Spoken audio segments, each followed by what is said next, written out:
South Indian চলচ্চিত্রের তারকা কীর্তি শেট্টিকে বর্তমানে সামাজিক যোগাযোগ মাধ্যমগুলোতে একটু বেশি দেখা যাচ্ছে।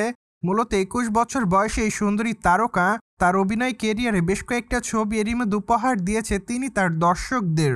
পাশাপাশি অবশ্য সামাজিক যোগাযোগ মাধ্যমে প্রতিনিয়ত সক্রিয় দেখা যায় নায়িকাকে। মূলত সেখানে তিনি তার আপকামিং চলচ্চিত্র থেকে শুরু করে তার ফটোজ এবং ভিডিওস প্রতিনিয়ত আপলোড করে থাকেন, যার প্রেক্ষাপটে বলাই বাহুল্য যে সম্প্রতি সময় বেশ কয়েকটা ছবি আপলোড করে আবারও দর্শকদের কাছে লাইমলাইটে রয়েছেন এই সুন্দরী তারকা।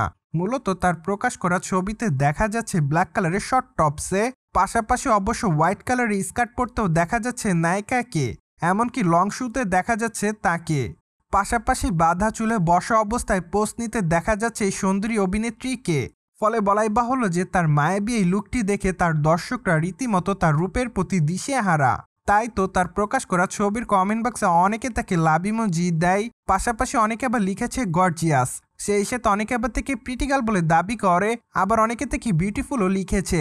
দ্যাটস ওয়াই বর্তমানে দর্শকদের কাছে এভাবে নজরে রয়েছে কীর্তি শেট্টি।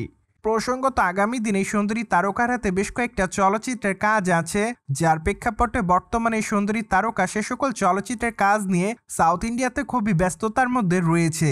তাছাড়া আগামী দিনে তাকে অবশ্য জিনি চলচ্চিত্র অভিনয় করতে দেখা যাবে। চলচ্চিত্রের পর্দায় প্রধান নারী চরিত্রে অভিনয় করবেন এই সুন্দরী তারকা।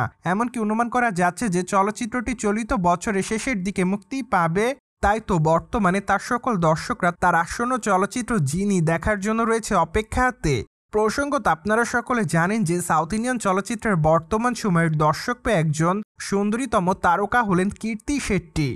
যদিও এই তারকা তার অল্প দিনের কেরিয়ার একাধিক চলচ্চিত্রেরই মধ্যে কাজ করেছে, তার মধ্যে থেকে অবশ্য বেশ কয়েকটা ব্যবসা সফল চলচ্চিত্র কাজ করতে দেখা গিয়েছে নায়িকাকে। ঠিক এজন্যই বর্তমানে ইন্ডাস্ট্রিতে এই তারকার চাহিদাও বৃদ্ধি রয়েছে, যার প্রেক্ষাপটে বর্তমানে একের পর এক চলচ্চিত্রে কাজ করার জন্য প্রপোজাল পাচ্ছে নায়িকা।